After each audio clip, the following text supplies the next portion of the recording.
बिस्मिल्लाहिर्रहमानिर्रहीम। अस्सलाम वालेकुम नाज़रीन, यूक्रेन और रूस की जो जंग का आज 17वां दिन है और लड़ाई मुसलसल जारी है। कई मैं टीवी चैनल्स में कई वीलॉग्स में देख रहा हूँ, खासतौर पर पाकिस्तानियों के। उन्होंने कहा जी जंग बंद हो गई है और यूक्रेन के सदर ने तमाम मुतालबात मान लिए हैं। ये तो 3 दिन पहले की बात थी कि उसने मुतालबात मान लिए हैं, लेकिन रूस को भी तो मनवाना है। रूस नहीं माना। रूस अब अपना हदफ जब तक पूरा नहीं करेगा, मैंने ये पहले भी कहा था कि रूस उस वक्त तक जंग नहीं रोकेगा जब तक उसका अपना हदफ पूरा नहीं होगा। वो उसकी नज़र दुनिया के हर खित्ते के ऊपर है। उधर अमेरिका ने पोलैंड के अंदर जो मिसाइल लगाने थे वो लगा दिए हैं। इससे पहले सऊदी अरब में भी ये बैटरीज लगी हुई थी और मुख्तलिफ जगहों पर ये मिसाइल फिट करता रहा है अमेरिका, और ये इस वक्त उसने पोलैंड में भी कर दी है। ऐसा ना हो कि पोलैंड का भी वही हाल हो जो यूक्रेन का हुआ है। बहरहाल अमेरिका क्योंकि ने उसमें वहाँ पे लगा दिए हैं, क्योंकि पोलैंड भी जो है नेटो की कंट्री है, तो नेटो की कंट्री में वो लगा सकते हैं। और उनका हदफ जो है पोलैंड में लगाने का मकसद यही है कि रूस को कोई ना कोई पनिश देना, उसके ऊपर अटैक करना, ये है। तो रूस ये बात को अच्छी तरह समझता है कि ये जो यूक्रेन के प्रेसिडेंट ने बात मानी है वो अपनी मजबूरी में माने, कि उसने देखा कि नेटो यहाँ नहीं आ सकता। उसने कहा जी मुझे माफ़ कर दो और मैं आपके तमाम मुतालबात मानने को तैयार हूँ, बल्कि वो भी मान लूँगा जो 2 रियासतें आज़ादी मांग रही थी, मैं उनको भी तस्लीम करने को तैयार हूँ, और जो रूस ने अभी कुछ 24 तारीख से पहले की थी। तो हालात जो उनसे हैं बदस्तूर जा रही है।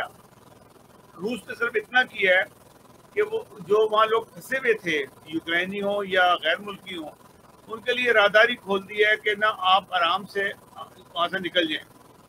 उसके लिए बहुत सारे इंडियंस ज़्यादा फंसे हुए थे और मुल्कों के लोग थे, उनको निकाला जा रहा है।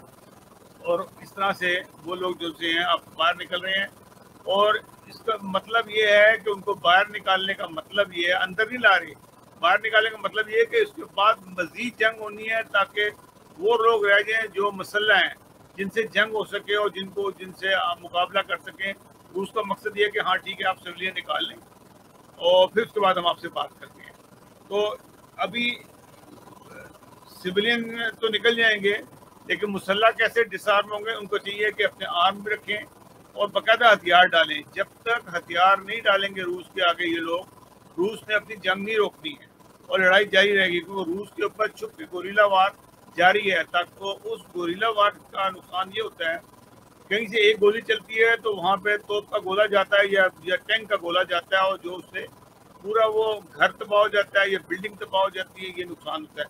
तो हालात जो से हैं वहाँ पे जंग के अभी तक जारी हैं, और ये जंग जो सी है ज़्यादा से ज़्यादा मुल्कों में जाने का खतरा है, यानी कि और मुल्कों में भी जंग जा सकती है। क्योंकि अमेरिका की ना एक और काम, जो पोलैंड में जो मिसाइल फिट किए हैं वो ऐसे ही नहीं फिट किए कि वैसे वहाँ पे कोई चिड़िया मारने के लिए। ये बहुत बड़े खतरे की अलामत है कि पोलैंड को ने इजाज़त कैसे दे दी वो मिसाइल लगाने की।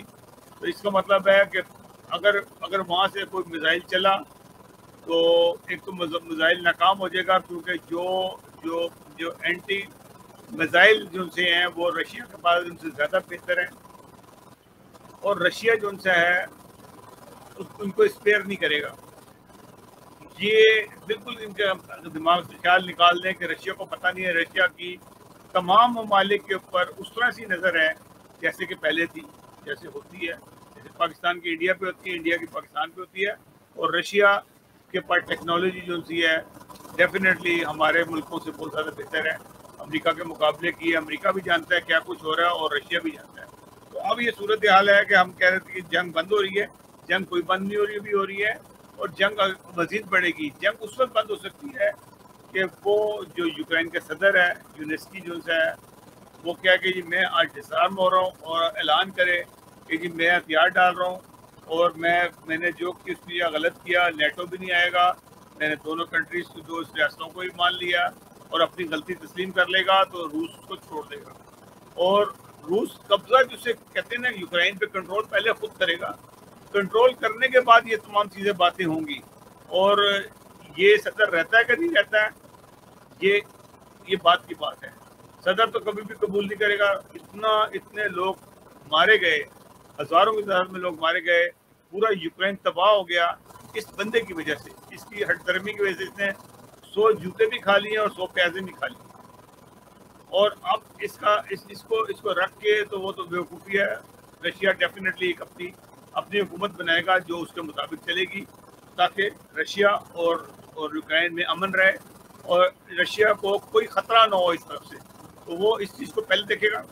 اس وقت رشیا 2 حصوں میں تقسیم ہوا ہے. سوری، جو یوکرائن ہے، کچھ لوگ امن چاہتے ہیں، وہ جنگ نہیں چاہتے، اور کچھ جو سے ابھی تک جنگ کے موڈ کے اندر ہیں اور وہ رشیا سے مقابلہ کرنا چاہتے ہیں. یعنی کہ یہ جنگ جاری رہے گی کچھ عرصے تک، جب تک امریکہ یا دوسری کوئی اور کنٹری جو اس میں کود نہیں پڑتی. اگر کود پڑی تو پھر حالات قابو سے باہر ہو، یہ پکی بات ہے.